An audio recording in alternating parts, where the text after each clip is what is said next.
for an economic resurgence. We're going to have a resurgence at a time when millions of American workers and families are struggling with the financial consequences of the virus.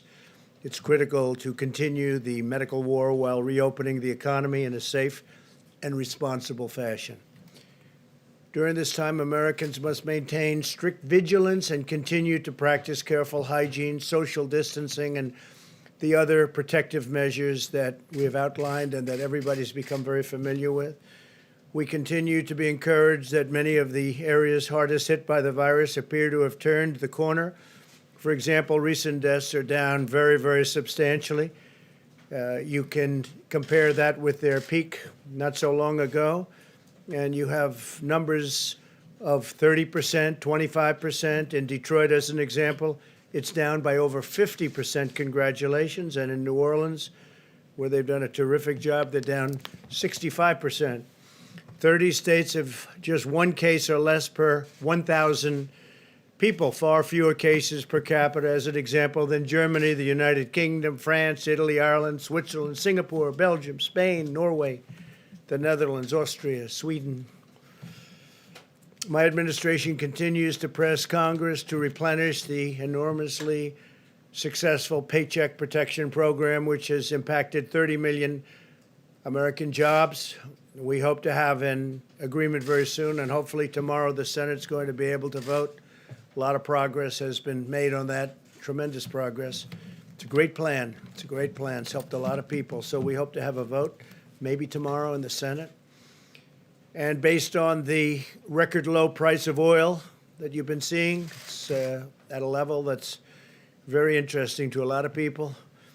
We're filling up our national petroleum reserves, the strategic reserves, and we're looking to put as much as 75 million barrels into the reserves themselves. That would top it out.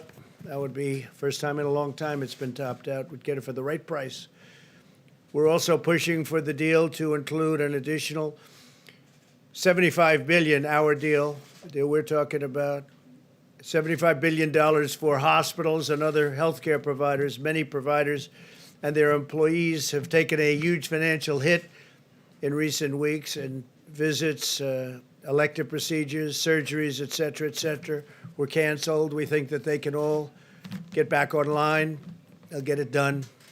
The hospitals have really been fantastic. The hospitals, they've stepped up to the plate. They really done a great job. We appreciate it so much.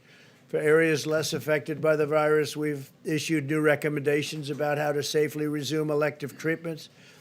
HHS has also distributed the first $30 billion in direct payments to 1 million healthcare providers across the country. We've also invested $1.4 billion in community health centers to ensure our most vulnerable communities, including many African American and Hispanic American communities, have access to the services and testing that they need. Earlier today, Vice President Pence spoke with governors from all 50 states about our unified effort to defeat the virus. He had a great call. It was a great call, very positive in, I'd say, every way. Prior to the call, we provided each governor with a list of the names, addresses, and phone numbers of the labs where they can find additional testing capacity within their states. Many, many labs. We're providing you with a list. We'll show it to you now. If you need it, we'll give you the details. But hundreds and hundreds of labs are ready, willing, and able.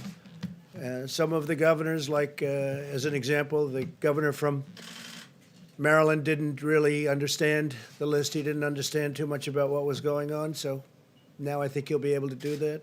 It's pretty simple. But they have tremendous capacity, and we hope to be able to help him out. We'll work with them and work with all of the governors. Similar to the situation with ventilators, states need to assess their complete inventory of available capacity. Some states have far more capacity than they actually understand, and it is a complex subject, but some of the governors didn't understand it. The governor, as an example, Pritzker from Illinois, did not understand his capacity. Not simply ask the federal government to provide unlimited support. I mean, you have to take the support where you have it, but we are there to stand with the governors and to help the governors, and that's what we're doing. and they have a tremendous capacity that we've already built up, and you'll be seeing that. We're going to be introducing a couple of the folks in a little while to talk about it.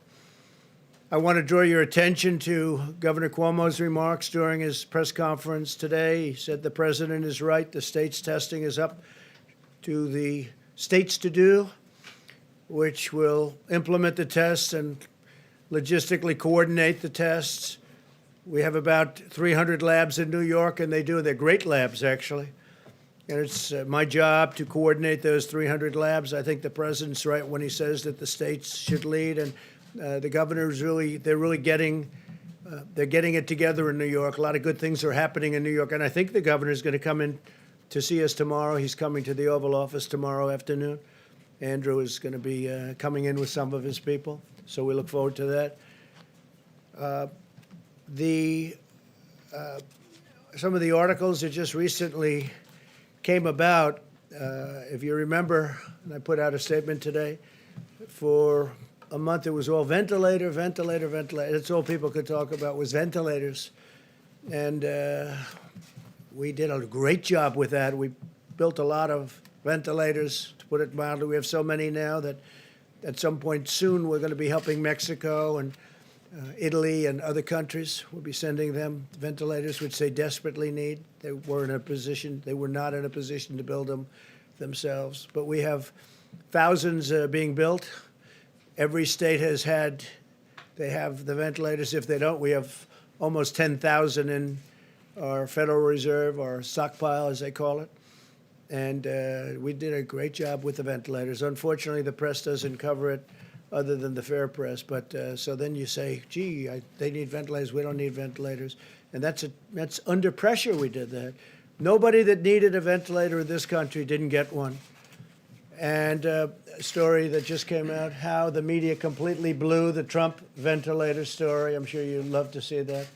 That's by Rich Lowry, respected journalist and person. How the media completely blew the Trump ventilator story, which unfortunately it did. And here's another one that just came out.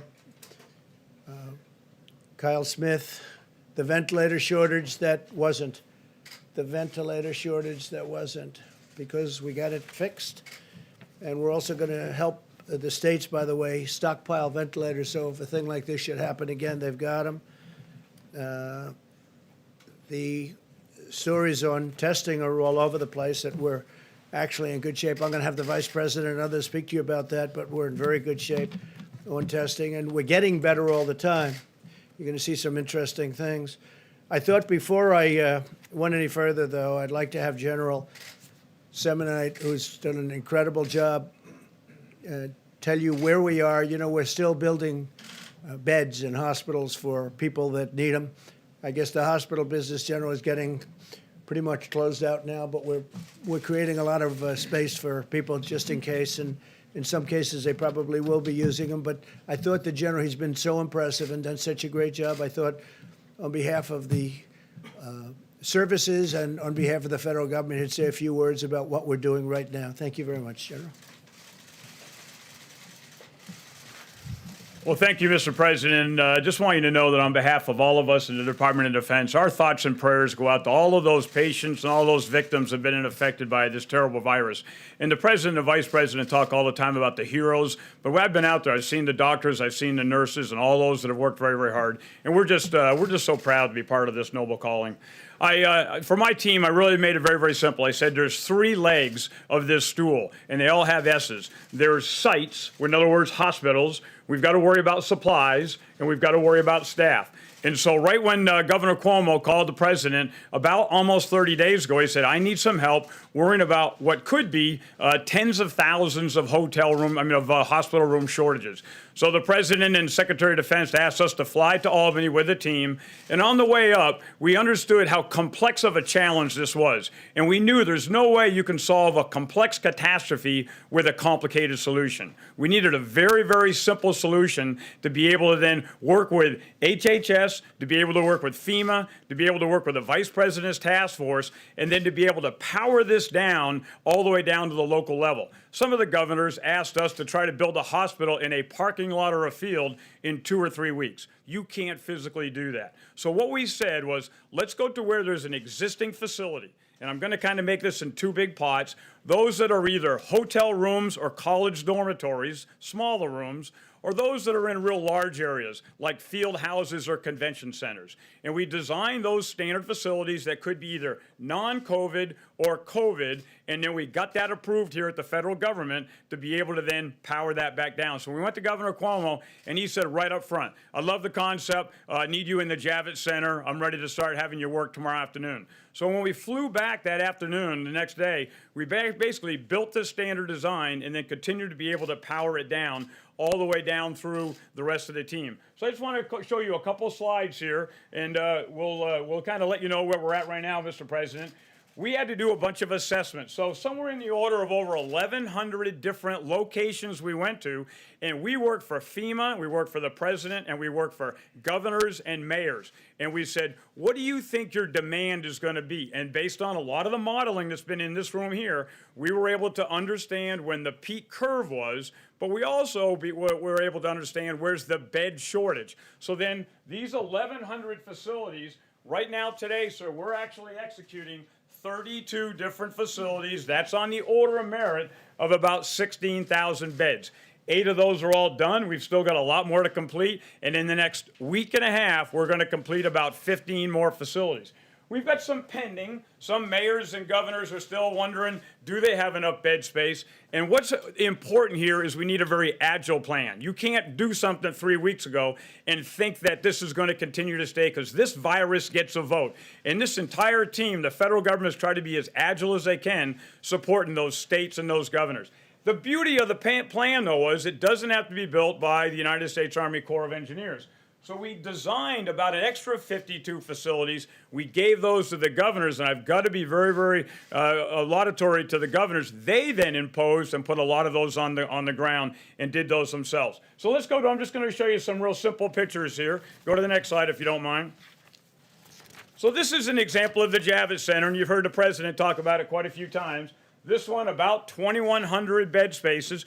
What you get is about a 11 or 12-foot square cubicle. There is lights in there. There's a nurse call, so if you need to be able to call the nurse station. There are nurse stations throughout. There's pharmacies throughout. This one started as non-COVID, but then we came back in and put in central oxygen. So everybody has oxygen right behind their bed to be able to take care of those patients. And again, built this one, about 1,000 patients treated. Let's go to the next one. I was up in Detroit with Governor Whitmer, and she walked us through and told us her intent. Here's where she needed to do this in the TCF Center.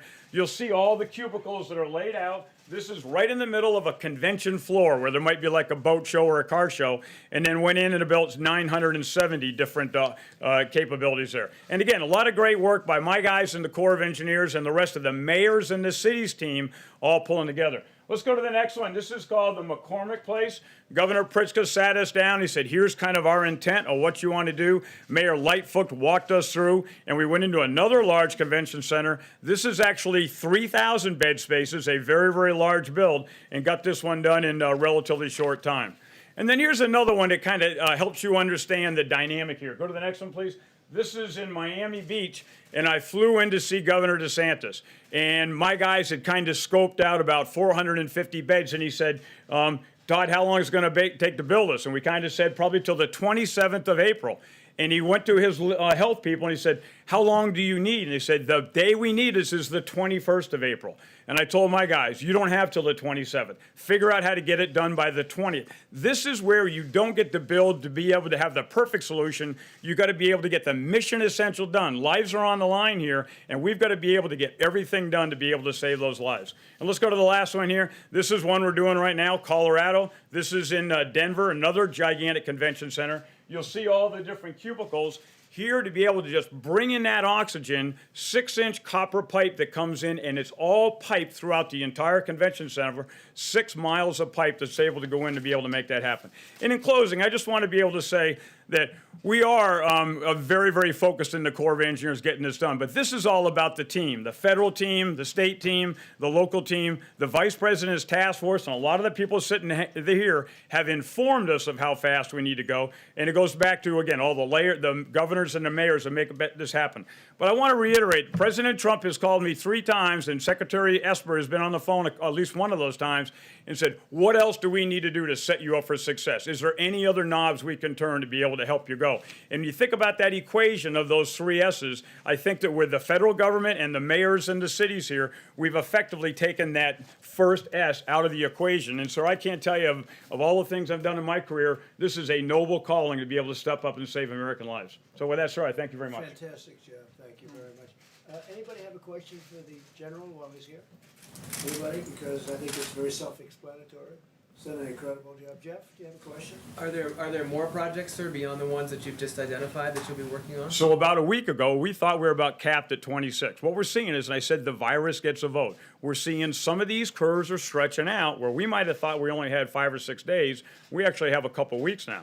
Other ones we're seeing exactly the opposite. So where we didn't think there was some, and I'm not going to go into locations here, but we are definitely get requests in. We've got 6 more requests in just in the last 4 or 5 days. They're a little bit smaller facilities in more remote areas, but our job, we still, if we have enough time to go build, we want to get in there, do the assessment. We work for the mayor and the city and the governor here, and we can still get them done if the mayors and those elected officials make a fast enough decision. You might say while you're here, we're building, the general's in charge of the wall on the southern border, and we want to build 450 miles of wall, and it's very much under construction. You might give them a little bit of an update, how we're doing with the wall.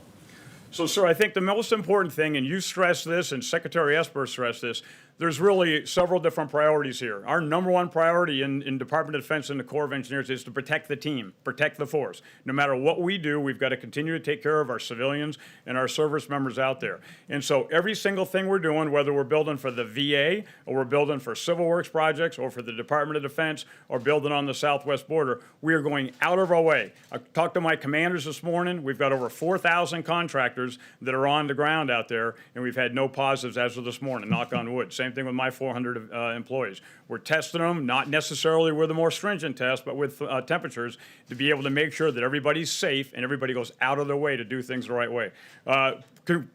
Construction is going very, very smooth. What we're seeing is our contractors are extremely focused. Now that we've got a good, clear path, both on the CBP program as well as some of the DoD program, we, I think, very well postured. It's a very, very aggressive build, but we're well postured to be able to meet your expectations for a 450 by the end of December 2020. And we're over 160 miles. 164 as of today, sir. 164 miles, and we'll have it done sometime pretty early next year.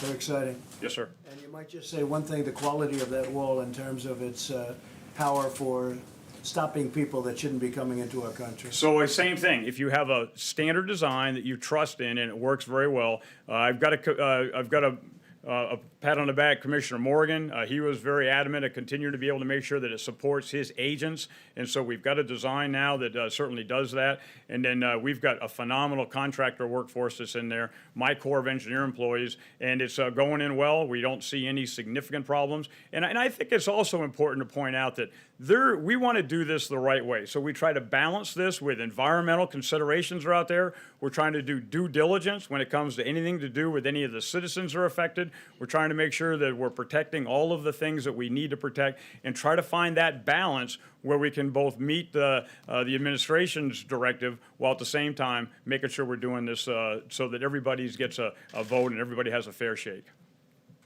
Okay. Yeah, please. May I ask what you're doing regarding the availability of, at the recreation sites that the Army Corps of Engineers operates, how the access is going there and whether or not there are restrictions? So I'm an engineer. I take my guidance from some of these experts sitting on the bench over here. And when the president says, turn on America, what we initially did, like many, many other governors, they, shut down beaches, shut down cities. I had a meeting with my commanders this morning, and as soon as we think it's safe, turn them back on. I mean, parking out there at a rec area where you're 500 feet away from everybody in a camper is probably low threat. I will continue to take guidance from the administration, but where we get green lights to continue to put our rec areas full up, and let everybody go back out there and do things the safe way. I mean, we work for the administration, so I want to do it safe, but I don't want to be the last guy that turns things on. Not at all. Yes, ma'am. Thanks for just walking through some of the efforts. Do you have any, can you say anything about whether or not there are any specific efforts in communities that are hardest hit, like Black communities or Latino communities, communities of color? Are the Army Corps of Engineers doing anything that would be building any sort of temporary facilities for those communities? So we basically key off what the city asked for, the city and the governor. There are a couple specific areas that certain city mayors have asked us for. Again, I'm not going to go into details, but we basically, if they go in and say, I'm very worried about a hot spot on this side of town or a specific community here, we will do, and that's what the administration is charged us to do, is whatever we can do to be most responsive. We just don't want ever to have an ambulance pull up to the back of a hospital and somebody says, we're out of room, go to the next hospital down. So that's where we're trying to make sure that that bed space is available. And so far, everything we've built has been ahead of need. In other words, we're able to finish the building 2 or 3 days before it's needed. Thank you, ma'am. Okay. So you know you have a choice. You can stay and watch these wonderful people ask us really nice questions, or you can go back to building beds. Sir, I got a lot of building to do. I'm going to leave if I you had don't a mind. feeling you were going to say Thanks, that. sir. Very impressive. That's an impressive job, isn't it? Seriously? That's really great. Thank you very much. He's a terrific gentleman. We have a lot of great people doing that kind of thing that they really have to get recognition for the incredible job they're doing, because I don't think anybody else could do it, nothing like that. And that's on top of thousands and thousands of hospitals. And, you know, he built, just in New York alone, 4 hospitals and 2,900 beds, and got them done so quickly nobody saw anything like it. Fortunately, we haven't had to use too many of them, and that's okay. That's probably better news than having to use them all, right? Because a lot of good things are happening in New York and elsewhere. So through the public-private partnerships and deregulation, the federal government has already made immense testing capabilities available, but some states need to take action to fully utilize it. To date, the United States has conducted millions more tests than any other country. You can add them all up, and they don't catch us. And our numbers are doubling almost on a, certainly on a monthly basis, but almost on a weekly basis. We're moving very rapidly, far at a number nobody thought possible. And we'll be doubling our number of daily tests if the governors bring their states fully online through the capability that they have. We have tremendous capability out there already existing. And we explained that to the governor today. Mike and all of the people explained it very strongly to the governors. They really get it now, I think. As the experts have explained, this capacity is sufficient to allow states to conduct diagnostic testing to treat patients, as well as contact tracing to contain outbreaks and monitoring to pinpoint potential hotspots during phase 1. And there are some hotspots, and we have them pinpointed, and they can really cover it very, very nicely when they know exactly where to go, and they're being told where to go. And also these locations where they're going, and some of them are federal. Some of the governors didn't realize they were allowed to use federal locations. They are. And we have a booklet of the federal locations. We can hold it up. I think you'll show that. Maybe we'll hold it up now. Yeah, okay, fine. But you see the number things. Thanks. These are all locations where they can go, which is really pretty amazing. This is just one page out of many. Over 5,000. Look at this. These are all locations. 5,000 labs. That's a lot of locations. And they can all, what is it, 5,000? 5,000 pieces of equipment. So that's, thank you very much. That's more than anybody thought. And it's already there. They have to use it. That's all. They have to use it. Some weren't aware. Some were very much aware. Some weren't aware. My administration also continues to support states with our massive operation to deliver masks, gowns, gloves, and other vital supplies. Admiral Polachek and his team at FIFA are really, what a job they've done. And Pete, what a job he's done. They're calling on Easter Sunday to make sure everyone's okay. But they're using detailed data about supply chains to track the deployment of 1 billion pieces of protective equipment through private distributors every 2 weeks. So what we're doing is we're delivering a number that nobody anywhere in the world is delivering. FEMA is working closely with Dr. Birx and the distributors to prioritize supply of resources where they are most needed. We're finding the location that they have to get to that location. We have locations that are very important to get to and get to them fast, and that's where they're going. So we have a very strong priority. This pandemic has reaffirmed the importance of keeping vital supply chains at home. We cannot outsource our independence. We cannot be reliant on foreign nations. I've been saying this for a long time. If we've learned one thing, it's let's do it here, let's build it here, let's make it here. We've got the greatest country in the world. We've got to start bringing our supply chains back. Somebody years ago got this crazy idea, let's build all over the place and let's have parts, let's have a screw for a car delivered and made in a country that's far away. And let's have a fender made someplace else, and let's do this and let's do that, and let's put it all together. And I like making it right here in the USA. And I think we've learned a lot about that, and especially maybe when it comes to pharmaceutical products.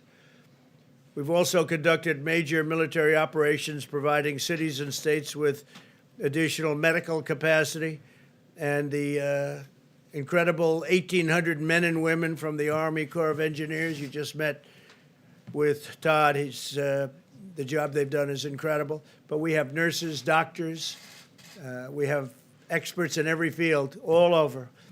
Spoke with Governor Cuomo, spoke with Mayor de Blasio, spoke with many of the other governors that I'm both friendly, and I think I'm friendly with just about all of them, if you can believe it. But I've gotten friendly with a lot of them. I've gained a lot of respect for a lot of the governors, both Republican and Democrat, during this process. Some really good people, some really good talent.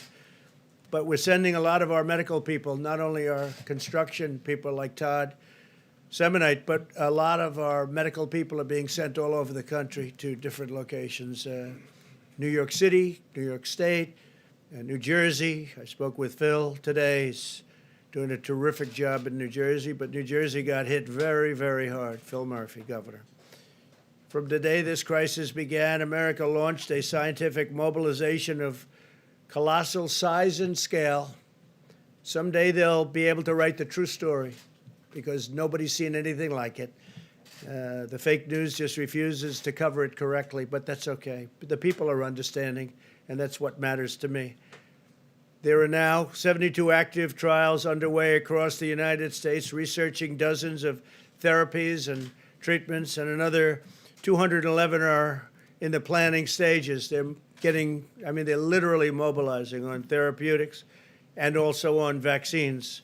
A tremendous progress is being made on vaccines, and I must say on therapeutics. I mean, frankly, if I had my choice, give me the therapeutics right now, because that would help people right now. And we have some things that I think are working, not only working, but we have some incredible things that look like they could be an answer, but we'll know soon. Being tested, working out right now. This includes their therapies designed to attack the virus, as well as others that would hinder its replication, reduce the rate of infection, control the immune response, or transfer life-saving antibodies from the blood of recovered patients.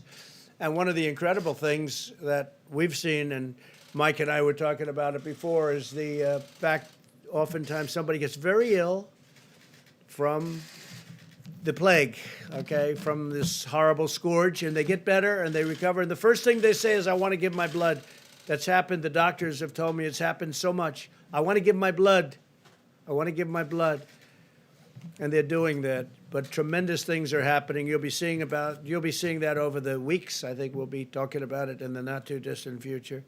Johnson & Johnson's very well along on vaccines. Again, the vaccines have to be tested. The therapeutics are for now.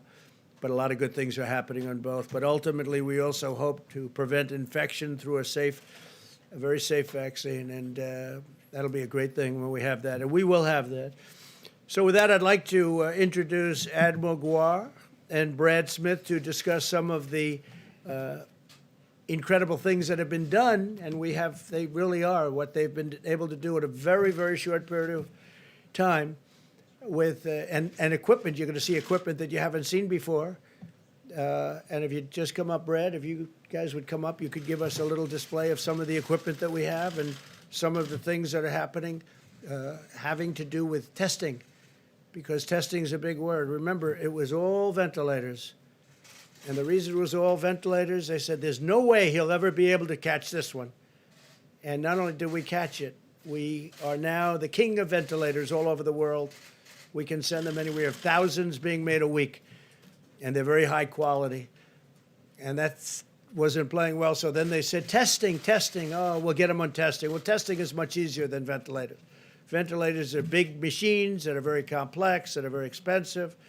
You need you need a group of people that really know what they're doing. We took auto lines, we took a lot of different people, and now we've done that. But it used to be ventilators. Now it's testing.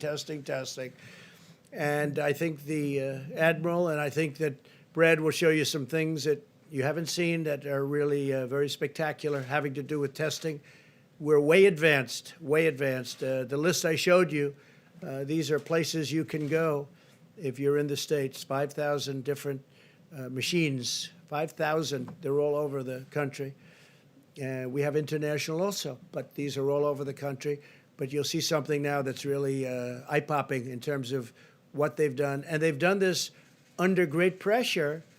They've come up with things under great pressure that are absolutely amazing. So please, if you would. Thank you, folks. Well, thank you, Mr. President. I want to talk about a couple things today, a little bit different than I've spoken about before. Since early March, we've really been focusing on two key concepts for testing. Number one, to assure and expand supplies in the U.S. market.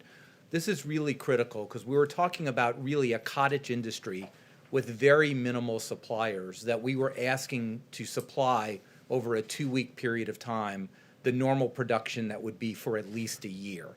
And as simple as a swab is not a swab is not a swab. And we need to be very careful that when we put something in a person and tell them a test result, that it's really correct.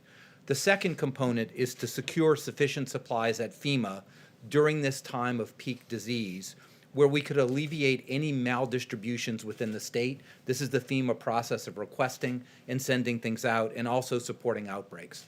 So starting in my office many weeks ago, we assembled a multidisciplinary team of really incredible people.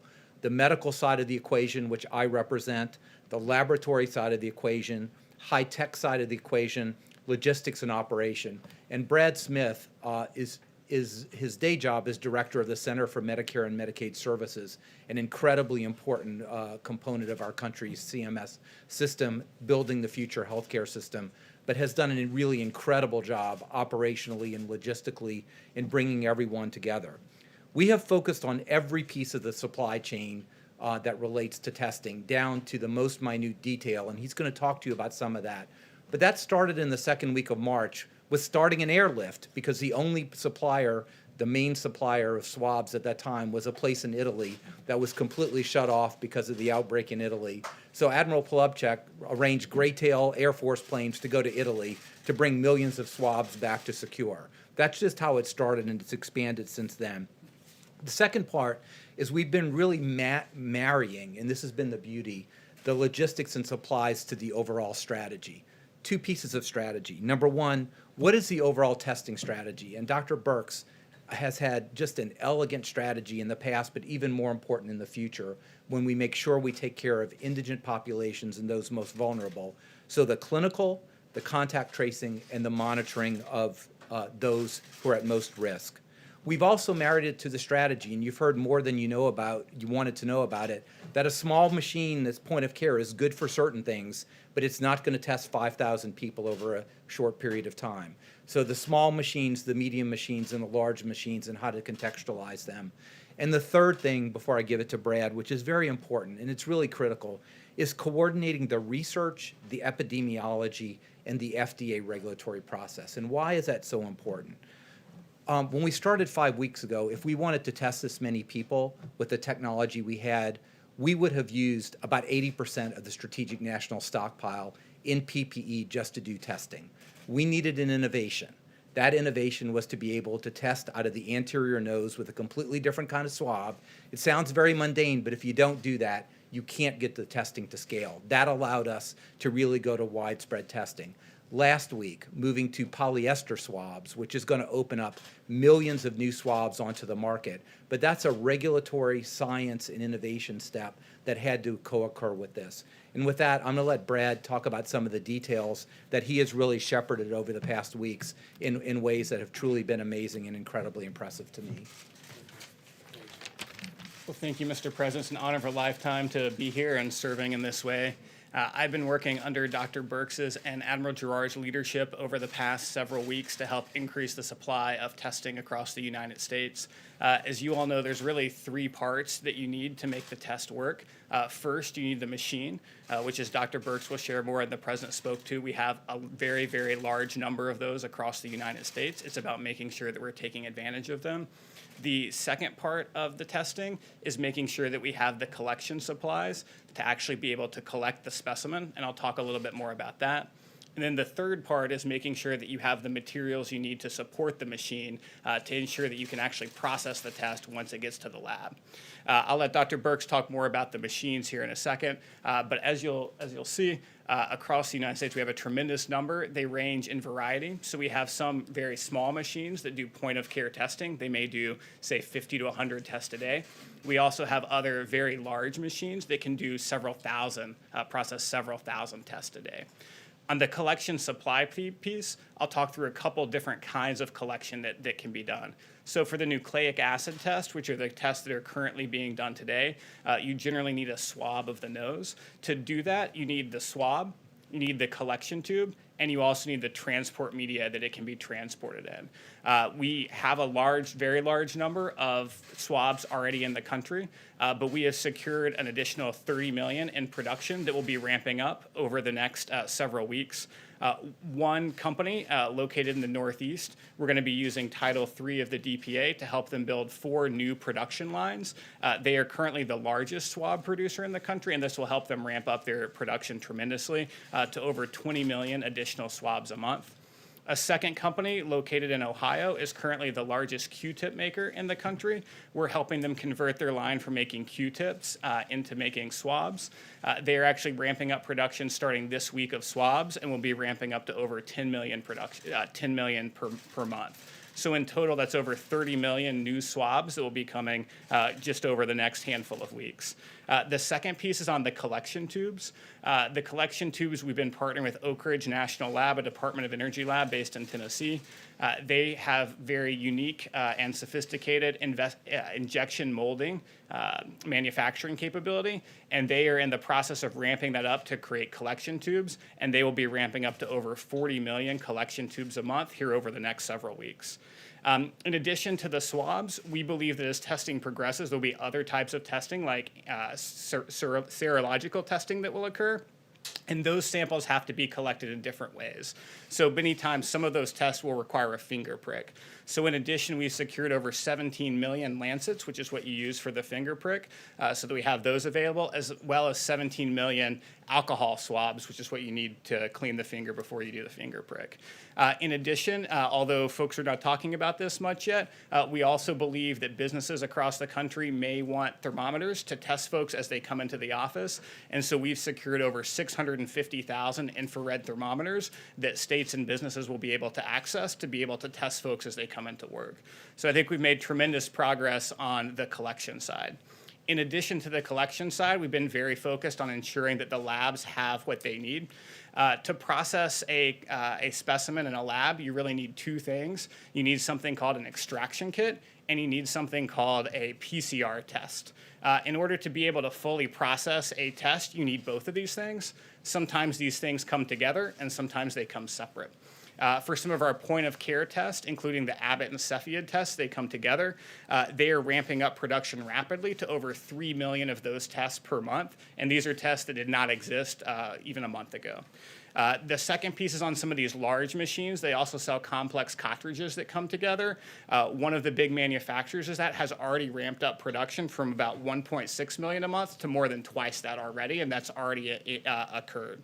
In addition to when they come together, they also sometimes come separate, and we see significant ramping up of production there from our manufacturers through our public-private partnerships. And we're seeing both several million more over the next few weeks of both the RNA extraction kit as well as the PCR test kit.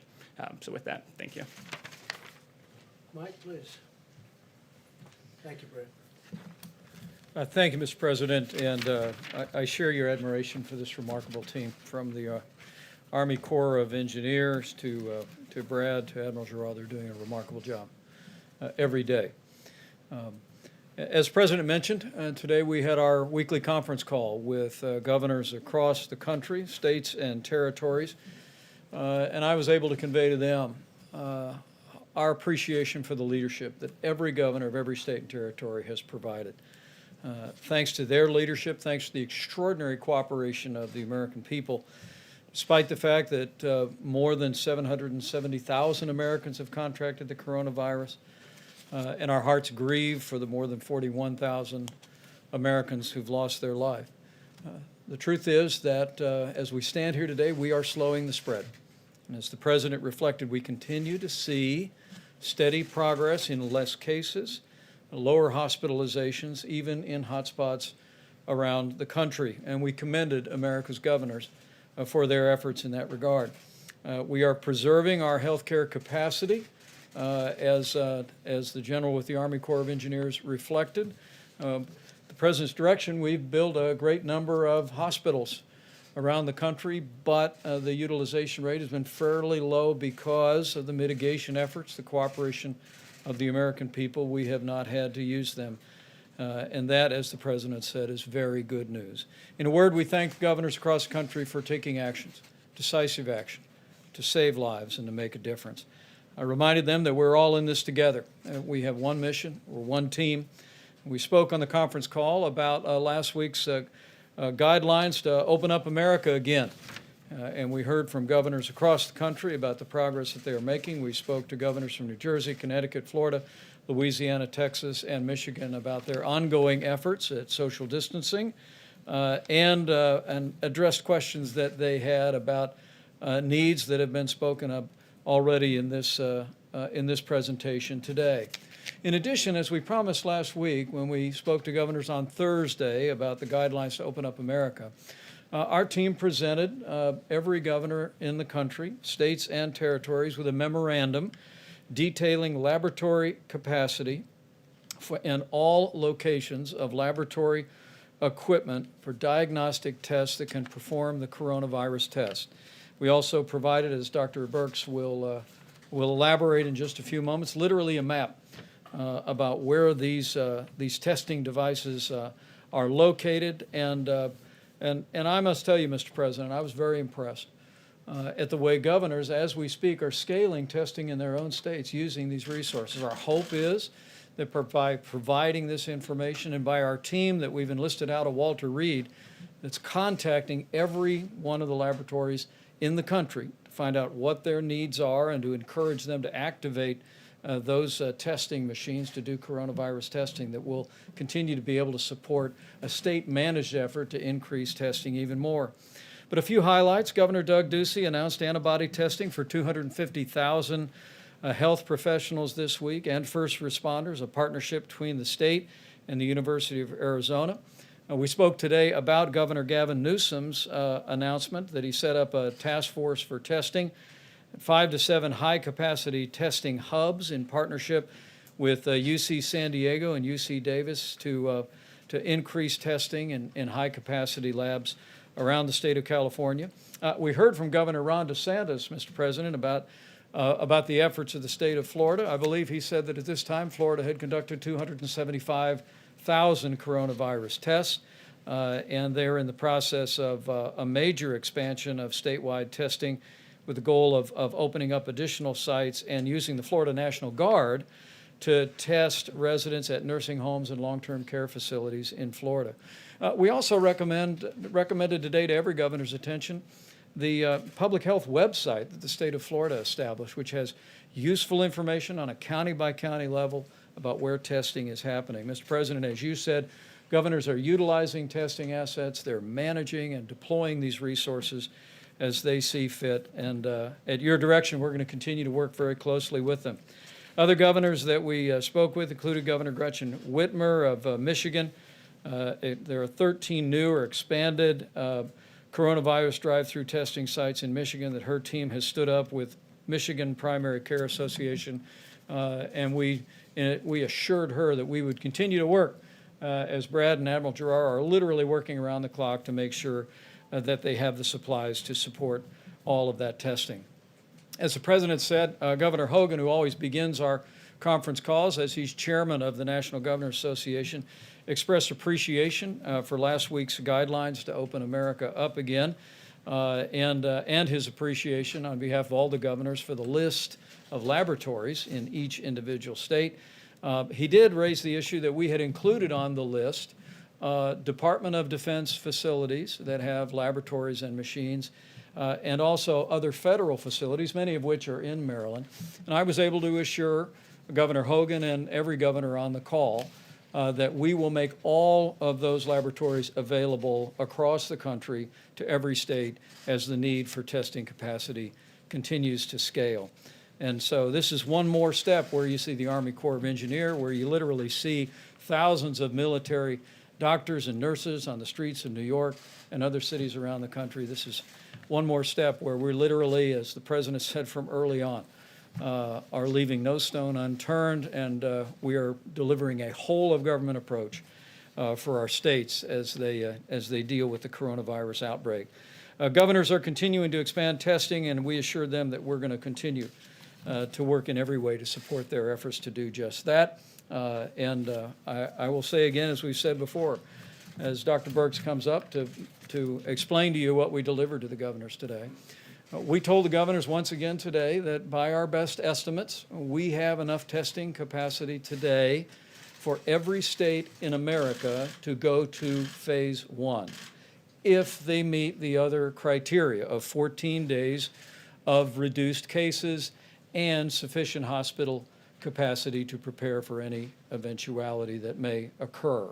Once again, we have enough testing capacity for every state in America to go to phase 1, but we assured the governors today that we're going to continue to work around the clock to expand the testing capacity, support supplies, and to support their efforts to encourage social distancing and the very mitigation efforts that the American people have been doing that have brought us the progress that we see all across the country today. With that, Mr. President, I'll just let Dr. Birx describe what we distributed today. Thank you, Mike. Deborah? Thank you, Mr. Vice President, Mr. President. We just want to show you a couple of additional slides, but also to remind all of Americans that we still have a significant number of cases, both in the Boston area and across Massachusetts and Chicago, that our hearts go out to those cities as they continue to struggle with coronavirus and the consequences at the hospitalization, to all the healthcare providers that are on the front lines. We wanted, so these are just an illustration of the different types of equipment that are out there, describing them both as low speed, but quick turnaround time, to high speed and taking 3 to 4 hours to actually run 100 or more tests. And so the equipment range from all those different, and that's why there's 5,000 of them as noted by the President in this list. We wanted every governor and every state and health laboratory director to have a clear understanding of the full capacity within the state, both for the capacity, but also where technical assistance and additional supplies may be available. And we were proud to put the federal labs on that list because the military and the VA have stepped up every step of the way to provide support both in testing and care. And we have many military members on the front lines, and I'm sure the military would offer their facilities to the governor of Maryland or any governor who wanted to utilize those to expand testing.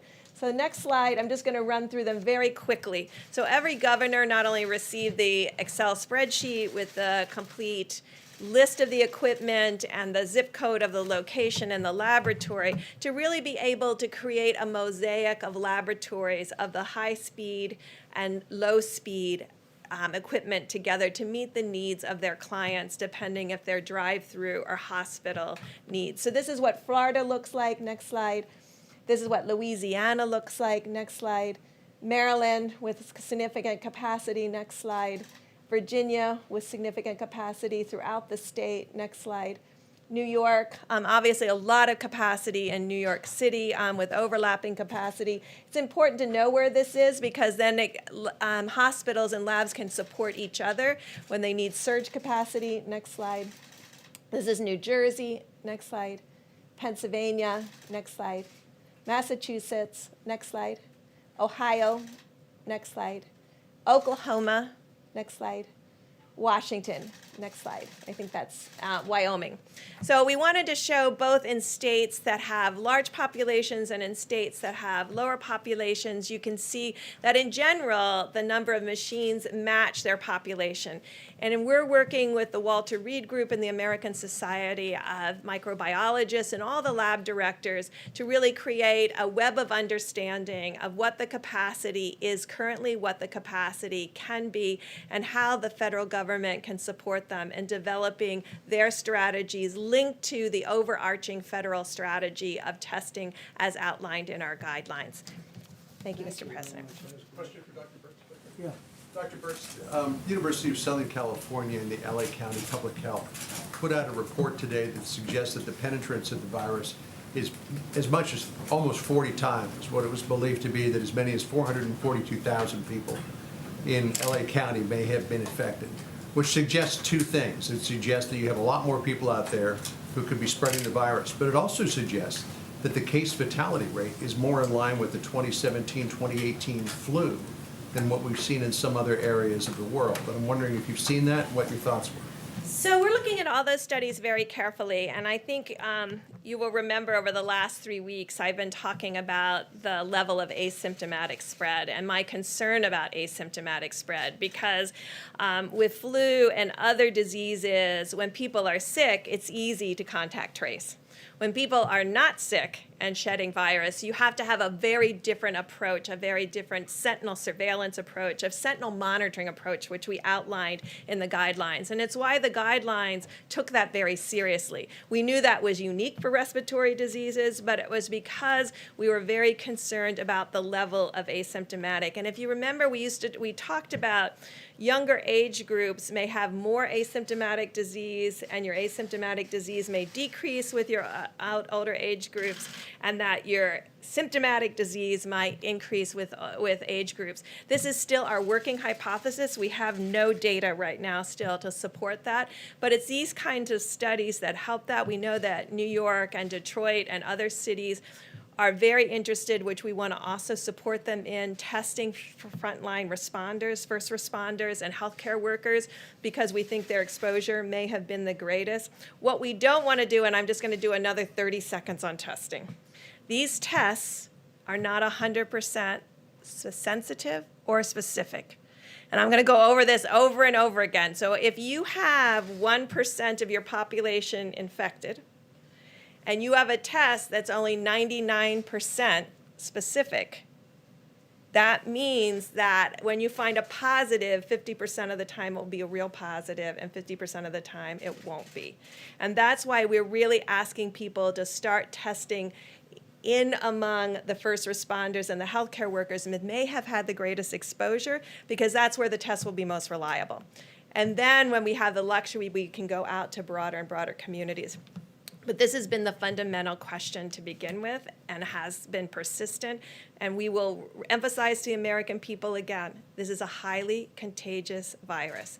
And we don't know by looking at someone whether they have pre-existing conditions or not.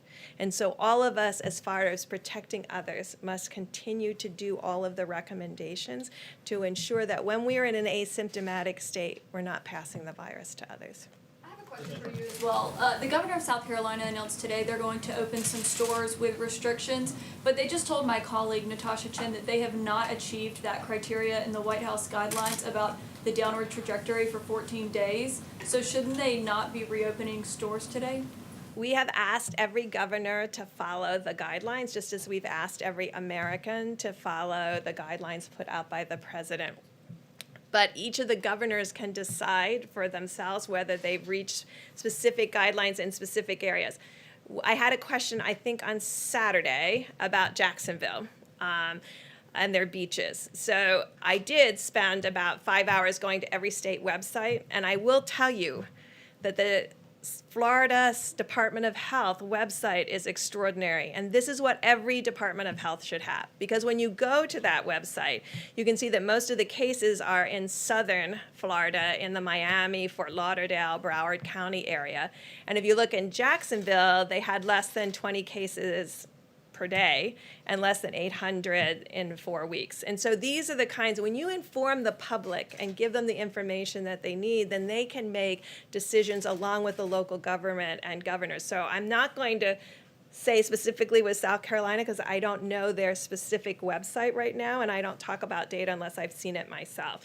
But I know from Jacksonville that they had less than 20 cases a day. And so this is how we need to start informing the community. These websites are critical. It's by zip code and it's by county. They can see cases, they can see cumulative cases, they can see new cases, they can see hospitalizations, they can see mortality, they can see age groups of mortality, and they can see where every testing piece is.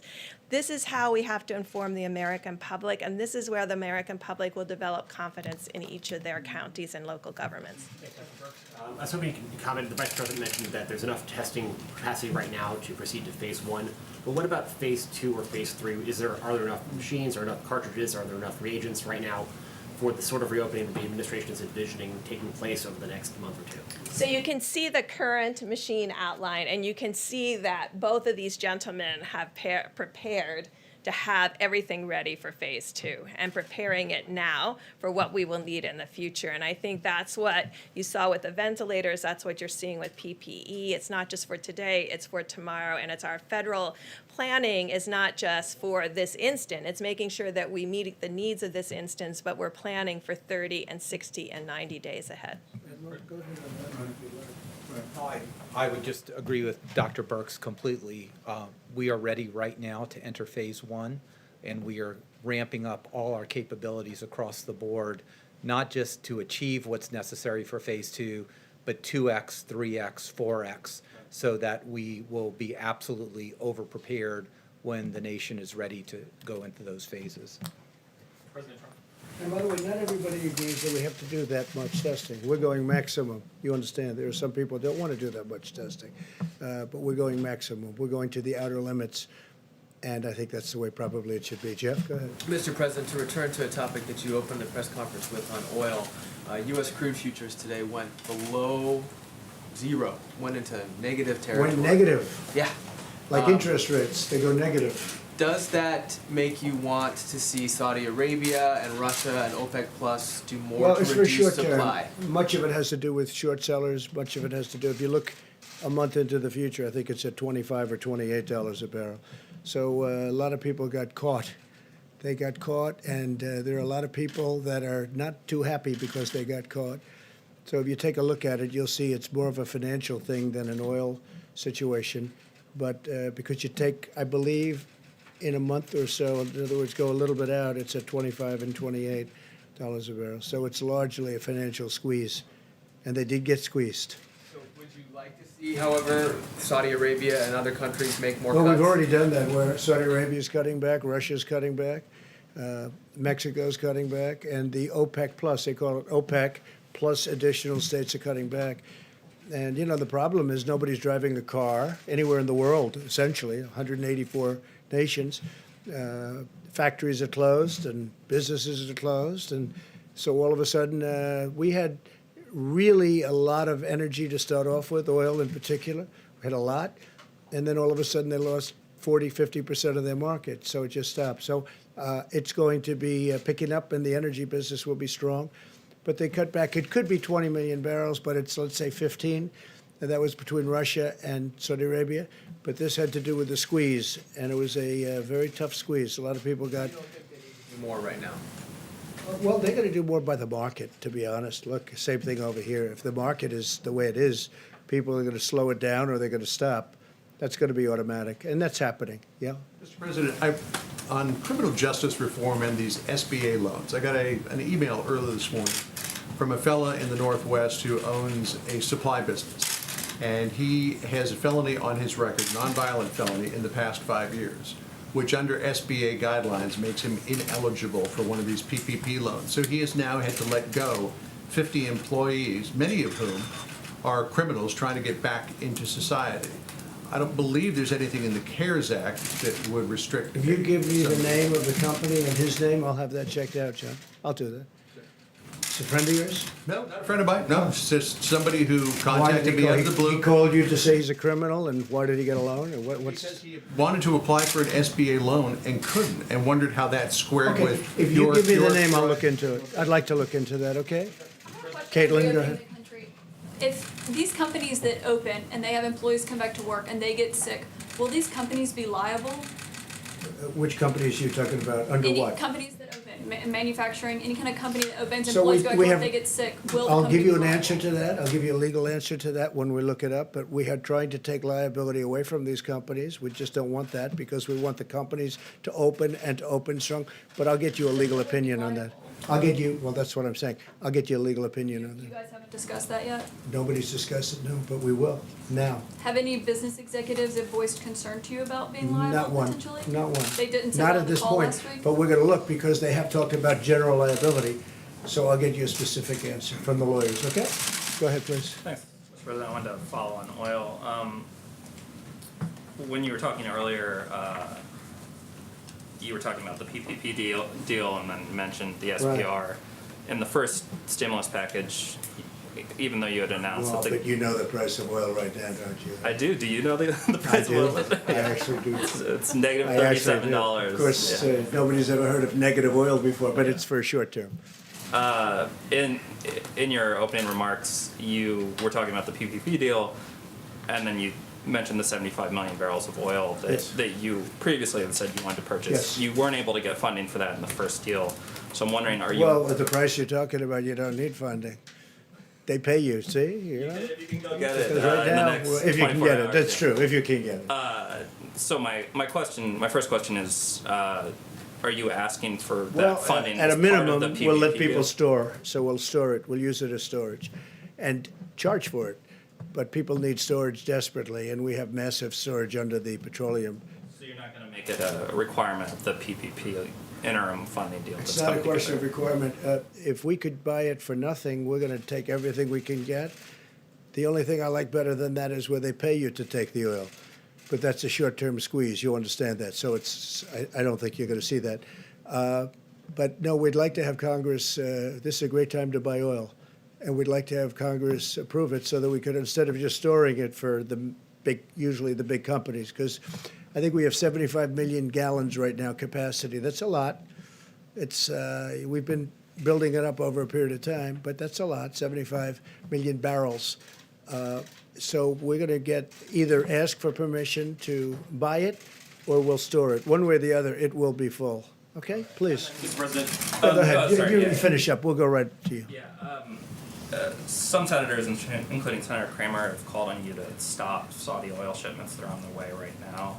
Is that, you can do that under Section 232, is that something that you would consider? Well, we'll look at it. I heard, just as I'm walking into the room, we certainly have plenty of oil. So I'll take a look at that, okay? Yes, please. Questions. First on testing, the second on the SBA loan program. When will you in fact invoke the DPA to force that company you mentioned to ramp up production of Well, medical swabs? we really don't need it. We use it, we go up, and I've used it a lot. But we use it, and then sometimes all they have to do is see it coming. Do you want to talk about that, Admiral, please? I think this is, I don't think any of us knew very much about the DPA, but there's sort of a force side of the DPA where you force a company to do something, but there's a second side of it, which is really a hand up. The company we're talking about has done everything to support this effort and have ramped up production. I'm on the phone with them multiple times a day. This is the hand up. This is the government coming in and saying, how can we help you expand your lines? There's no asynchrony here at all. So this is the hand up side of the DPA, which is exactly what these small American heroic companies need. They don't need to be forced. They're all in. Their employees are all in. So point of clarity. And we don't want to embarrass people either. Please, Brett, go ahead. So today, we were on site, or there were folks on site with that company, finishing out what their capital projections will be in order to be able to ramp up these additional 4 lines that I spoke about. The company will then turn in a white paper to the DoD that will then help move the process forward, but it's actively in process. And I fully understand that the need is enormous, but on March 21st, the administration promised 27 million tests by the end of March. So far, roughly 4 million people have been tested. So where are the other 23 million or so tests? Did they not materialize? Are they in the pipeline? Help us understand that discrepancy. So since I was the one who said that, let me explain where we were. So I was getting my information, it was correct information about the actual tests that are in the marketplace. So if you want to use those metrics, there's been over 40 million, quote, in the marketplace. But we have an end-to-end issue that we needed to deal with, and that's what we've been dealing with. The swabs, the transport media. If we don't have people utilizing the machines the way Dr. Birx is talking about, we have some of our main platforms that are only 10% being utilized. You could have a lot of tests in the market, and those are correct numbers. But if the machines aren't utilizing them and they're not organized at that level, then they're not being utilized to its fullest. So and that, you meant if the machines were utilized, that would be the you number. would have a lot of those millions of tests already being done. I think Ambassador Birx has estimated that we have another 1 million tests a week just on one platform that could be done if the machines were utilized more fully. Question for Admiral Guerrero? For, yes? Admiral Guerrero, you say that there, and the Vice President has said this, Mr. Smith said it, that there will be enough tests in place for phase 1. There are. The question is, what's the standard of testing that you now have the capability for? Is it test people who are only very ill? Is it test people who have the sniffles? Is it test people who come in just because they want to get a test? I mean, what is the standard here for the It is the testing? guidelines, but I tried to be a little specific about this on Friday, and we all tried to. Number one is you need to test everyone who's symptomatic, right? And you need to over-test them because How symptomatic? we're talking any symptoms that would be consistent with COVID, right? So, and there's a wide range of symptoms. You want to test them and you want to over-test. And we talked about the approximate metric with Ambassador Birx fully supports, because this is a good metric that you want to get about 1 positive for every 10 tests. Then you oversample. Second, and this is a really important part of the strategy, is because so many people are asymptomatic, there's no way that you can test enough people to pull 1 asymptomatic out of 300 people in the population. So the strategy with Ambassador Birx offered, and I talked to epidemiologists around the country, and they go, wow, I wish I would have thought of that, is to really focus on the vulnerable population where we know that the asymptomatic rate could be much higher than the rest of the population. And we are going to be focused, and this is what my office does during normal times, focusing on the underserved populations, particularly in inner cities and urban areas. They have a higher rate because overcrowding, they can't telework, they're subject to a lot of comorbid conditions. Nursing homes, we all know about nursing homes, and there's both symptomatic and asymptomatic spread. And finally, some of our indigenous populations in the Indian Health Service. So this is a very, very important layer that most of the models and people don't talk about, because that's where we're going to pick up the asymptomatic carriage, and when you do that, that's when you focus on track and trace. So just a quick follow-up on that. If we have enough tests right now for everyone to go into phase 1, why is the governor of Maryland having to get 500,000 tests from South Korea? I don't know what the governor of Maryland is doing in South Korea, but there is excess capacity every day. If he wanted to send 30 or 40,000 tests to LabCorp and Quest, that could be done. That could be done tomorrow. Enough that they needed to start to up their testing capacity and make it adequate. So I they think had to I have think these we're seeing late-night all meetings across the country with South Korea. that in the states that have been hardest hit, their capacity, not only their capacity, their testing far exceeds South Korea. And they've been able to do that on a relatively straightforward basis. I don't know what the governor of Maryland, we talked to him today, he didn't bring that up today. We were on the governor's call today. But you haven't spoken to him personally on this? Go ahead, Mike. We spoke to Governor Hogan today. I'll follow up because I heard there was an announcement today about that he had acquired some tests from overseas.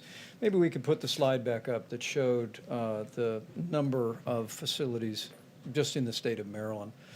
And part of our process, and I don't know when the governor placed the order from South Korea, wouldn't begrudge him or his health officials for ordering tests. But the capacity of all the different laboratories and the number of machines that are across Maryland was part of what we were communicating today, including federal facilities. NIH is in Maryland, there's Department of Defense facilities, and what we assured the governor then, and we assured all the governors, is that we'll open up all of those facilities.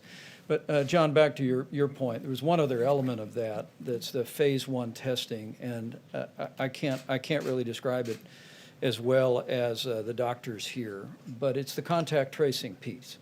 We really believe that states that meet the criteria of 14 days of cases going down and proper hospital capacity, if they test people that have symptoms, and if they deploy resources to vulnerable populations, nursing homes and other designated vulnerable populations where we believe the threat of serious outcomes from the coronavirus is real. Then we also today inform the governors that we will be deploying CDC teams to every state and every territory in the country to assist them in contact tracing. Governor Jared Polis raised a very good point about the legislation the president is currently negotiating on Capitol Hill. He recommended that we make sure that the new bill that has some $25 billion in testing resources also cover contact tracing expenses by states. We assured him our administration strongly supports that. We communicated that to the Secretary of the Treasury and the rest of our negotiation team, and we'll be pursuing that. But we were able to tell every one of the governors that we will be deploying teams, we think of 10 or 12 for a start, from CDC to reside in all of our states and territories to supervise and work with contractors and others to do the kind of contact tracing. So it's test people that don't feel well and may have the coronavirus, keep a careful eye and monitor your vulnerable populations, and when you come across a case, have a team on the ground that can do the immediate contact tracing and testing, and that's how we restrain and contain the spread of the coronavirus during phase 1, and frankly, it's the beginning of the structure for how we contain the coronavirus going forward. And take a look at that map. The governor of Maryland could have called Mike Pence, could have saved a lot of money. Look at these different places.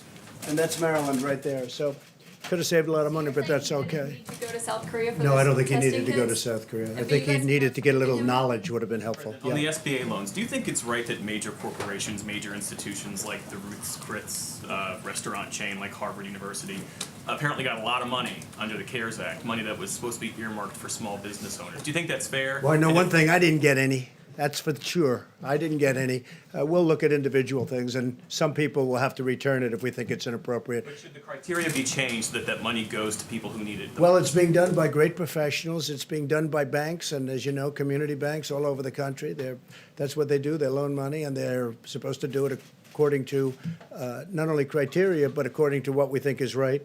But if somebody got something that we think is inappropriate, we'll get it back. Okay? Good point. Please, go ahead. Yes, a different question about South Korea. There are reports that you are personally negotiating with President Moon the terms of reduction of U.S. forces on the Korean Peninsula, and that there are 4 scenarios involved. Can you confirm that? And if so, what is your desired outcome? Well, I think that South Korea had a great talk with President Moon. He's a friend of mine. I congratulate him. He had a wonderful election victory. I was very happy about that. He was, as you know, just recently. We are negotiating for President Moon and for South Korea to help us monetarily, because we, as you know, we have 32,000 soldiers there. That varies from 28 to 32,000 in South Korea. And we think that before I came aboard, they paid very little, if anything. So we're defending a wonderful nation, a nation that we have great relationships, but we're asking them to pay for a big percentage of what we're doing. It's not fair. So it's not a question of reduction. It's a question of will they contribute toward the defense of their own nation. We're defending nations that are very wealthy. South Korea is a very wealthy nation. They make our television sets. They make ships. They make everything. And I give them great credit. We've been defending them for many, many decades, as you know, many, over 8 decades. And I've gone to them in the past. Last year I went to them, and now they're paying $1 billion a year. And I went to them again. I said, look, I'll be back because that's just a fraction. And again, the relationship is great, but it's just not a fair relationship. We renegotiated the trade deal and made it a much more equitable deal than it was in the past. It was a terrible deal. It was done by Hillary Clinton. It was a terrible deal. The new deal is a much more equitable deal. That's on trade. But on the military, I mean, we're paying for the military to defend another nation that's 8,500 miles away. And they're not the only one I'm talking to, by the way, as you know. I won't go into names, but I've done this. Nobody talks about it, but I think it's appropriate. I think the taxpayer of our country, taxpayers want to hear these things. And so now they've offered us a certain amount of money, and I've rejected it. I just said, it's just, look, you know, we're doing a tremendous service. We have a wonderful feeling and a wonderful relationship with each other, but we have to be treated equitably and fairly. And so that's where it is right now. And what's going to happen, I can't tell you, but we'll find out fairly soon. But I congratulate the president, who's a friend of mine. I congratulate President Moon on having a terrific victory. Please, yeah. Thanks, sir. A question for you about Governor Cuomo's visit, and then also a question for Dr. Birx, if you'll let me. The New York governor, along with the National Governors Association, in the past have called for aid to be unrestricted. As a lot of state and local governments see their revenues drop, are you open to the idea of unrestricted aid, or do you want it to be pandemic specific? Well, we're going to be talking about that in phase 4, as you know, which will start very shortly. That has to do with infrastructure, hopefully infrastructure, because this country needs infrastructure. We spend all this money in the Middle East, $8 trillion, $8 trillion with a T, dollars in the Middle East. But if you have a pothole in a highway someplace, they don't want you to spend the money to fix it. How stupid have we been in this country? How stupid have we been? And that's changing rapidly, you know that, you've seen that, including things like negotiating with friends. But when we are helping friends, friends should reimburse us for the cost. I mean, why should we be defending nations for free? We're defending a nation for free. Now I'm getting $1 billion a year, and we were offered much more than that, but I turned it down. So that's where we are with that. As far as the other is concerned, look, we have to be smart in this country. We've been taken to the cleaner by and I mean with allies, not just with the enemies, with allies. Frankly, the allies have taken us much more so than the enemies. The enemies we don't do business with, right? The allies we do business with. And whoever made these deals, whoever made these contracts, in many cases, we didn't have a contract. Like, we didn't have a trade deal with China. They came in and they took $500 billion a year for many years, but anywhere from $200 to $550 billion a year out of our hides. Now we made this great trade deal. Unfortunately, that was a number of months ago, and it's a great deal. They're paying 25% on $250 billion. A lot of things are happening. They're going to have to purchase $250 billion worth of goods, including farm product, up to $50 billion. So a lot of good things are happening. But then what happened with China was the plague hit us, right? The plague. That was after. This was long after we signed the deal. The plague hit us. So I'm not happy about that. Okay, John, please. A question for Dr. Birx, if I could. Dr. Birx, a question on the virus itself. As it passes from patient to patient and mutates, over time, have you picked up any indication that it has become less virulent? Have you picked up any indication it has become more virulent? You know, that is an excellent question, because we watch that all the time, particularly with RNA viruses, to really track its adaptation to humans. I mean, you're really asking, has this virus become more adapted to humans and more able to spread, or is it becoming less adapted to humans and less able to spread? We don't have any indication that it's less able to spread, and we'll have good analyses that will come from Obviously, the Roosevelt had its incident with a virus outside of the United States, and we'll be able to look at those parameters. And the DoD and the military has done a great job in really ensuring the health of the sailors, but also ensuring that these questions can really be asked and answered. We have extraordinary evolutionary molecular biologists in this country, all around the United States, and they're looking at this very question. And a lot of the work that we've been doing, and you'll see a lot of work happening with testing in New Mexico and testing in other states. They have extraordinary molecular biologists that are evolutionary biologists, and they'll be able to look at that both in New Mexico, that may have lower transmission rates, and compare that to New York that has maybe 10x the transmission. But it's an excellent question, and it's something that will be able to be answered by what we see in the United States. John, what a good question that was. Where did that come from? Once in a while, I pull one out of my hat, Mr. President. No, that's very impressive. You know, when Senator Schumer wrote a letter a couple of months ago, and he said, you should use admirals and generals. I said, well, that's where first of all, we have our vice president has been incredible, but we have the admirals, we have the generals. And I was just talking to the admiral inside just before we came out. I said, did you go to Annapolis? He said, no, sir. I said, oh, that's too bad. That's too bad. Where did you go? He said, I went to Harvard. Oh, that's okay too, I guess, right? So you went to Harvard, and he was a great student at Harvard, and he's doing a fantastic job. And this young gentleman was very, very successful, but he wanted to help the country. He wanted to come into the country, and we appreciate it very much. It was a big success, big success.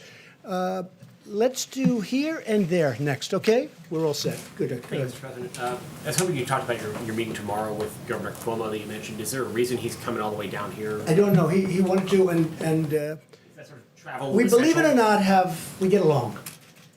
Okay? He was very generous yesterday in particular. Said we did a, quote, phenomenal deal. I don't know if anybody wrote that, but he said that, and I appreciated it because it's not about me. It's about these people and thousands behind Mike and the Admiral and all of the other people that are working with us. I mean, and you see, look, I don't understand when I see polling and approval ratings for the job. I mean, this group should get a 95. It really should. And we're really helping the governors a lot. And the governors call me, the ones I know, or the Republicans, but the ones I know, and they say, it's incredible the job you're doing. Again, not me, the job this group is doing.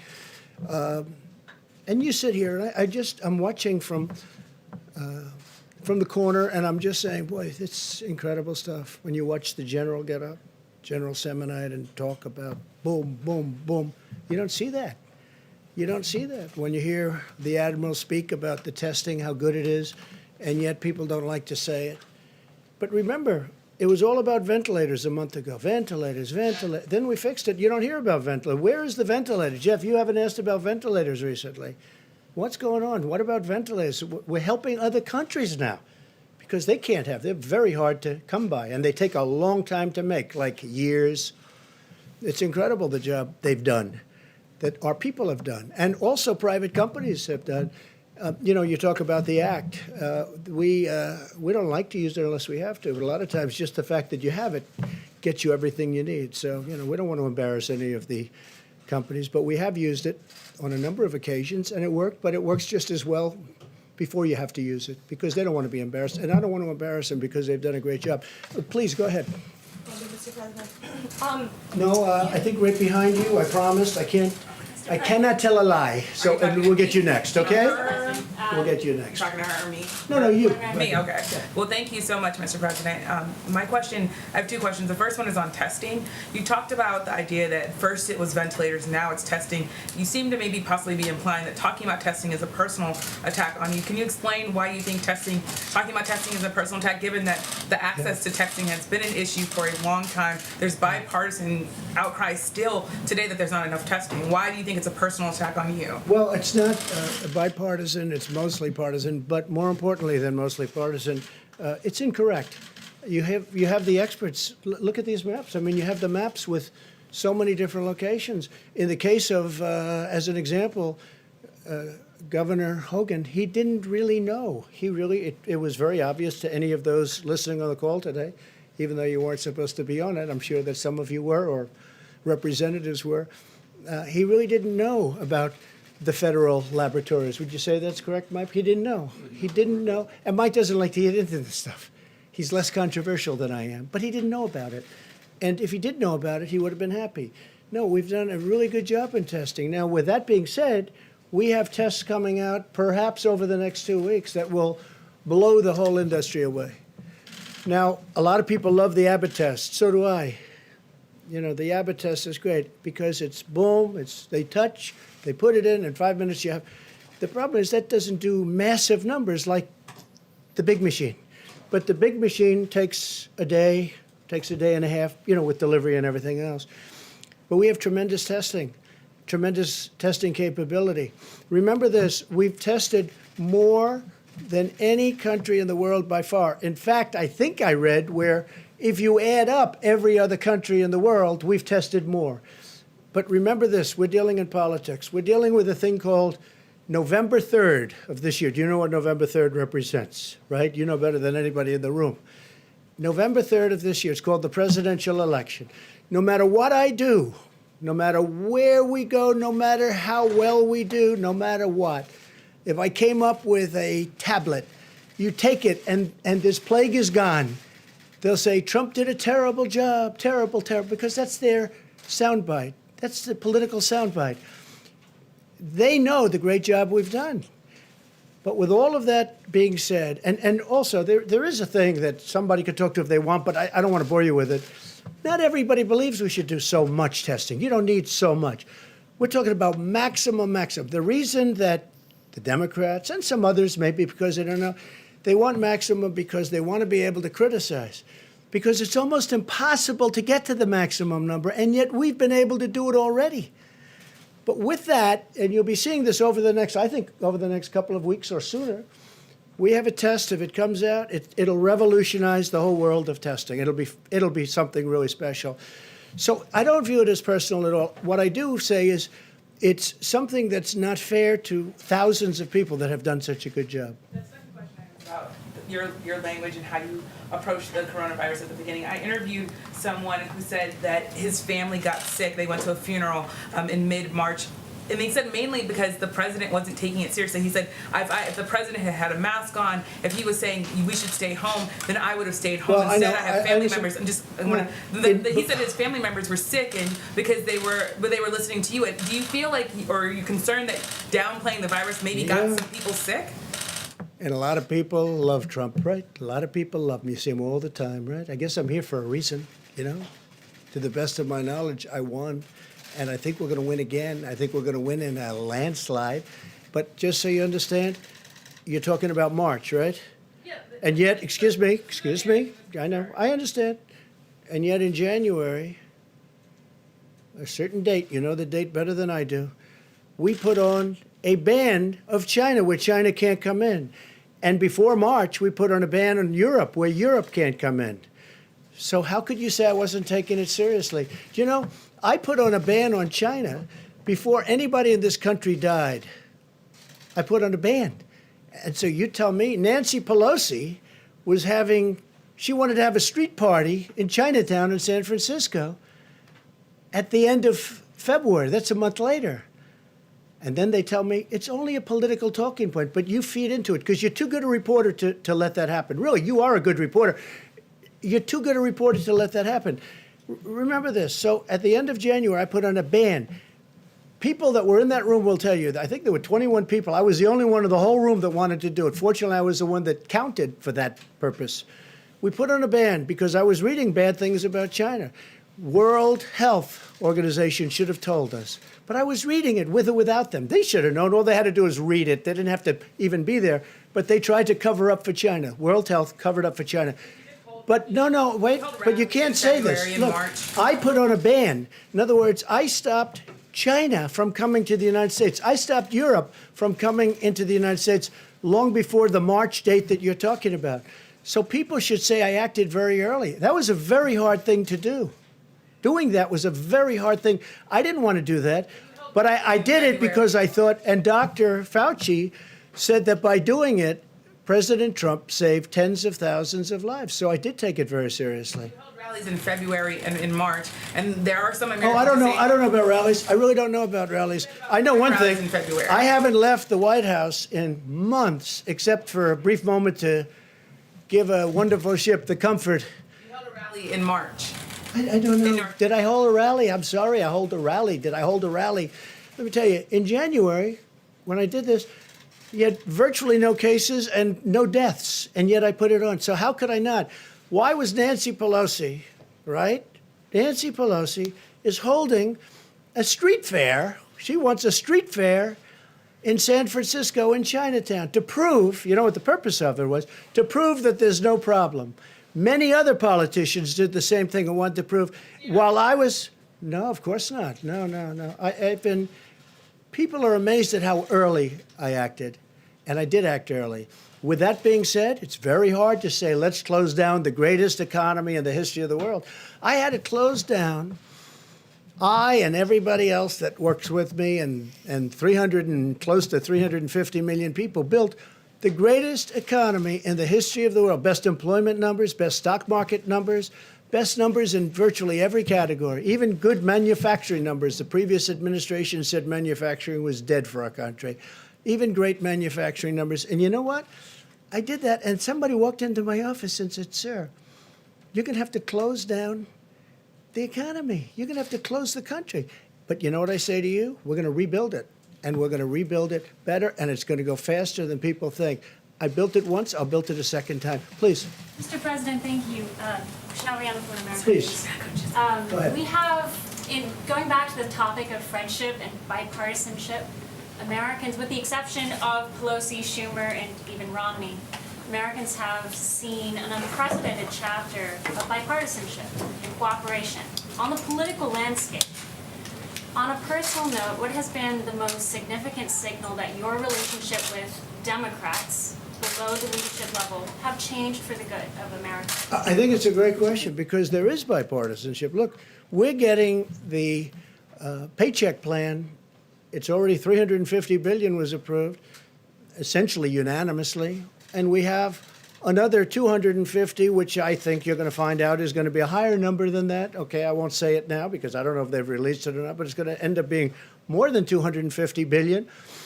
And this is going to small businesses and it's going to workers. And these are really bipartisan plans. It's a great thing that's happening. So I think the fact that we're able to do all of this in a bipartisan way is great. Now, the tax cuts that the Republicans did, we had no help from the Democrats, so you can't say that's bipartisan. But this whole thing, getting our country back, and, you know, Nancy Pelosi's been, she's very nasty. She, you know, wasted a lot of time on a impeachment hoax. It was a total hoax, went nowhere, and that was not good. And Schumer, I guess it's the same thing, but he sort of accepted it. He just did what he was supposed to do, and he didn't do very well with it. But, you know, that was not appropriate. That was a bad thing for our country, but it was fine. I mean, I understand the game. They have a little bit of a majority, so they say, let's do something and let's try and stir it up. But they wasted a year. They wasted tremendous. We could have been doing things that would have been great for our country. They could have been looking into China. They should have been looking into China as an example. A lot of people are blaming the Democrats for wasting all that time because it was during that period of time, as you know, that it was fomenting. But I think we've had a great spirit of bipartisanship in a certain way. It's not, I wouldn't say we're going to set records throughout the world, but things are happening that are very good. The country is coming together. And I'll tell you what, the people are coming together. The people are really coming together. I think you're going to find that our country is much more unified. I do think that the press, the media, foments a lot of this, a lot of anger. I really believe it foments tremendous anger. For instance, I'll be asked a tremendously hostile question from somebody, and then I'll answer it in a hostile way, which is appropriate. Otherwise, you look foolish. Otherwise, it looks like just walk off the stage and bow your head. I can't do that. You know, I just can't do that. But a lot of these questions that are asked from certain networks are so hostile, and there's no reason for it. There's no reason for it. We are in a war. This is a World War II. This is a World War I, where, by the way, the war essentially ended because of a plague. That was one of the worst ever. They lost almost 100 million people. But we're in a big war. And I'll say one thing about, because I think it's important. The last person, I did it early, but I was the last person that wanted to close down one of the great economic, you can't call it an experiment, but everything, I guess, in life is an experiment. So I'd say experiments, but one of the great economic stories in history. I'm the last person that wanted to do it, but we did the right thing. Because if we didn't do it, you would have had 1 million people, 1.5 million people, maybe 2 million people dead. Now we're going toward 50, I'm hearing, or 60,000 people. One is too many. I always say it. One is too many. But we're going toward 50 or 60,000 people. That's at the lower, as you know, the low number was supposed to be 100,000 people. We could end up at 50 to 60. Okay, it's horrible. If we didn't do what we did, we would have had, I think, 1 million people, maybe 2 million people, maybe more than that. And you look at, there's one country in particular that decided, let's wing it, let's just keep going. They are being inundated with death. Now, if you take a look at some of the hospitals where, one of them I knew growing up in Queens, and I'm looking at the bodies laying in hallways, being brought into refrigerated trucks, the trucks, these massive trucks, bodies going in. Multiply that times 10. It's not sustainable. And many of the people that have this theory, oh, let's, maybe we could have just gone right through it. I was somebody that would have loved to have done that, but it wouldn't have been sustainable. You can't lose 1 million people. That's almost double what we lost in the Civil War. I use that as a guide. Civil War, 600,000 people died. So it's not sustainable. But it could have been much more than 1 million people. I mean, if you took a number and cut it in half and half and in half again, you'd end up at 500,000 people. Okay, if you want to make a very conservative guesstimate, 500,000 people is not acceptable. Is that a correct sort of an analogy? So, I mean, I see it all the time by friends of mine, by people that I have great respect for. Well, we could have done this, we could have done. And remember this, when we say 50 and they compare 50 to the 35 of the flu, because it averaged 35, 36,000 over a 10-year period, it's a lot. Who would think that? But we're not talking about with the flu, it just goes. We're not locking ourselves in our units. We're not locking ourselves in our apartments and not moving and not touching anybody and just saying, the world. In this case, we are.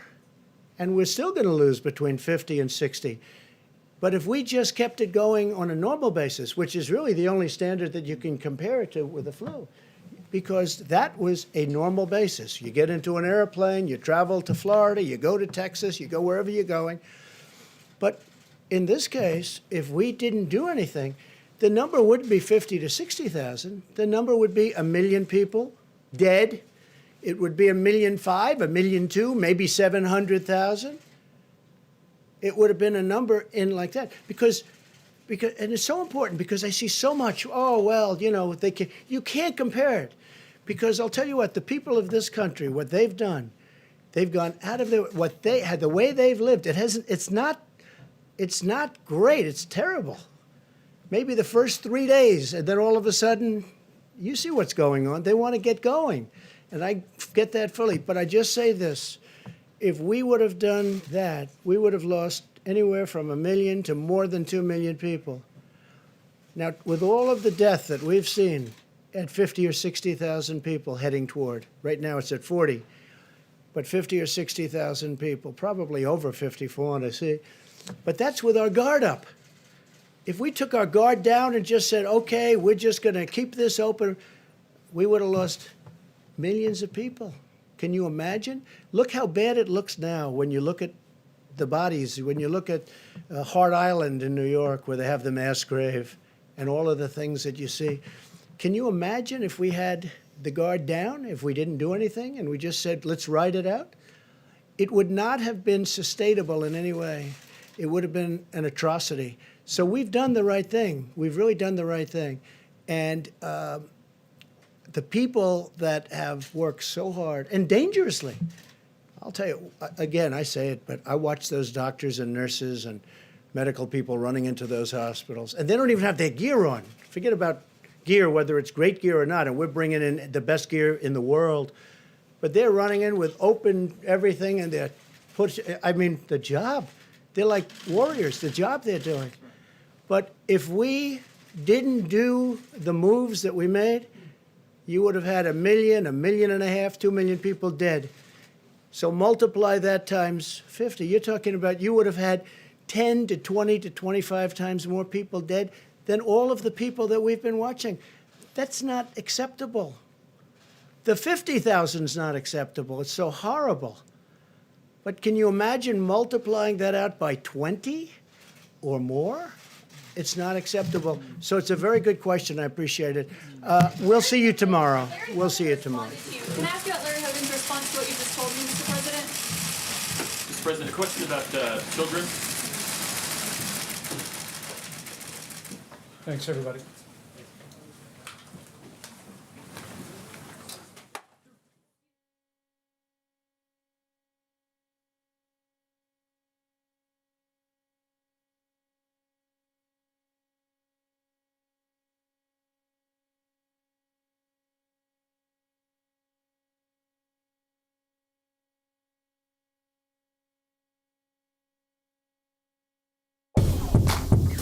You're watching NBC News Now. We've got some breaking news. Expect to see more cases across the United States.